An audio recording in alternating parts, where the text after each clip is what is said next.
Hi అండి. D ఫ్రిడ్జ్‌లో నిమ్మకాయలు పెట్టండి. చూస్తే ఖచ్చితంగా ఆశ్చర్యపోతారు. ఈ అద్భుతమైన టిప్స్ మిస్ కాకుండా వీడియో చివరి వరకు చూడండి. హాయ్ అండి. నమస్తే. నేను Jhansi. Welcome to our channel all in one channel. ఎలా ఉన్నారండి? అందరూ బాగున్నారా? నేనైతే చాలా బాగున్నాను.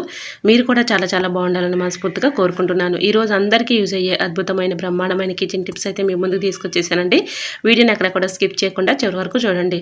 ఈ టిప్స్ తెలుసుకునే ముందు చిన్న రిక్వెస్ట్ అండి. ఫస్ట్ టైం మన ఛానల్ ఎవరైనా చూస్తుంటే ప్లీజ్ అండి ప్రీవియస్ వీడియో చూసి మీకు నచ్చితేనే ఛానల్ని సబ్స్క్రైబ్ చేసుకోండి. వీడియో నచ్చితే ప్లీజ్ అండి చిన్న లైక్ చేసి మీ ఫ్రెండ్స్ అందరికీ షేర్ చేయండి. ఈ టిప్స్ అన్నింటిలో ఏ టిప్స్ అయితే మీకు యూస్ఫుల్గా ఉన్నాయో, ఏ టిప్స్ అయితే మీకు బాగా నచ్చాయో అనేది కూడా కమెంట్ సెక్షన్లో కమెంట్ చేయండి. ప్లీజ్ అండి చూస్తూ ఉండగానే చిన్న లైక్ చేయడం మాత్రం మర్చిపోకండి ఫ్రెండ్స్. మీకు నచ్చితే తప్పకుండా లైక్ చేసి మీ ఫ్రెండ్స్ అందరికీ షేర్ చేయండి. ఇంకా లేట్ చేయకుండా వీడియోలోకి అయితే వెళ్ళిపోదాం. ఈరోజు పెళ్లి రోజు పుట్టినరోజు జరుపుకుంటున్న ప్రతి ఒక్కరికి కూడా హార్ట్ఫుల్ కంగ్రాట్స్ అండి. Many more happy returns of the day. ఇలాంటి పెళ్లి రోజులు పుట్టినరోజులను జరుపుకోవాలని మనస్ఫూర్తిగా కోరుకుంటున్నాను. ఇంకా ఫస్ట్ టిప్ని తెలుసుకుందాం. ఇది టిప్ ఏం కాదండి, ఇది హెల్త్ గురించి మీకైతే షేర్ చేద్దాం అనిపించిందండి. దీన్ని నేల ఉసిరి ప్లాంట్ అంటారండి. ఇది నేను మనీ ప్లాంట్ ఇలాగా డబ్బాలు అయితే వేసుకున్నానండి. ఇలాగా మనీ ప్లాంట్ అయితే చక్కగా వస్తుంది. దానిలోనే ఈ విధంగా నేల ఉసిరి ప్లాంట్ అయితే మొలిచిందండి. ఇది తీసేయటం ఎందుకులేని ఇలానే ఉంచేసానండి. ఎన్నో హెల్త్ బెనిఫిట్స్ ఉన్నటువంటి ఈ ప్లాంట్ మనం చాలా చక్కగా యూజ్ చేసుకోవచ్చులని ఇలా ఉంచేసాను. ఇది షుగర్కి చాలా చక్కగా పనిచేస్తుందండి. షుగర్ ఎక్కువగా ఉన్నవాళ్ళు ఇలా పరగడుపునే ఈ ఆకుని తింటూ ఉంటే చక్కగా షుగర్ అనేది కంట్రోల్ అయిపోతుంది. అలానే ఇది ఇంకొక వ్యాధికి కూడా చాలా చక్కగా యూజ్ అవుతుంది. ఇది పచ్చి కాముర్లు అంటారు కదండి. కాముర్లు ఉన్న వాళ్ళు ఈ ఆకు రసాన్ని రోజు పరగడుపున త్రాగటం వలన కాముర్లు అనేవి చక్కగా కంట్రోల్ అయిపోతాయండి. సో ఎన్నో విధాలుగా ఇది చక్కగా పనిచేస్తుందండి. అలానే మనకి ఎక్కువగా అనుకోకుండా దెబ్బ తగులుతూ ఉంటుంది కదండి, పుండు అయిపోతూ ఉంటుంది.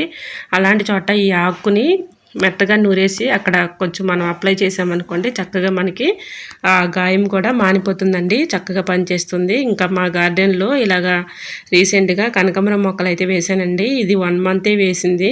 చూడండి వర్షాలు పడుతున్నాయి కదండి, చాలా చక్కగా వస్తున్నాయి. అంతేకాదండి ఇంట్లో వచ్చినటువంటి వేస్టేజ్ ఉంటుంది కదండి కిచెన్లో, ఇలా మనం టీ పౌడర్ కానీ బియ్యం కడిగిన వాటర్ కానీ ఇలాగా ప్లాంట్స్ మొదటిని పోస్తూ ఉంటానండి. చూడండి ఎంత చక్కగా వస్తున్నాయో.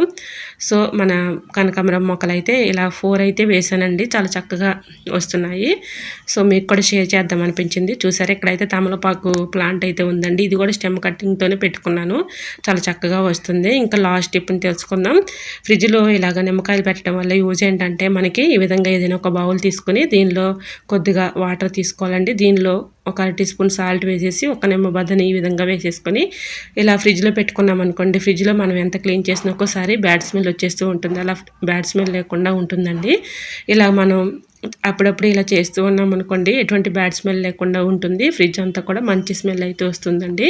సో యూజ్ అవుతుంది అనుకుంటే తప్పకుండా ట్రై చేయండి. మరి మీకు ఈ టిప్స్ నచ్చాయా? నచ్చితే ప్లీజ్ అండి చిన్న లైక్ చేసి మీ ఫ్రెండ్స్ అండ్ రిలేటివ్స్ షేర్ చేయండి. ఫస్ట్ టైం మన ఛానల్ ఎవరైనా చూస్తుంటే ప్లీజ్ అండి ప్రీవియస్ వీడియో చూసి మీకు నచ్చితేనే ఛానల్ని సబ్స్క్రైబ్ చేసుకోండి. ఓకేనండి, మరికొన్ని టిప్స్తో మళ్ళీ మీ ముందుకు వచ్చేస్తాను. అంతవరకు bye bye. Thanks for watching.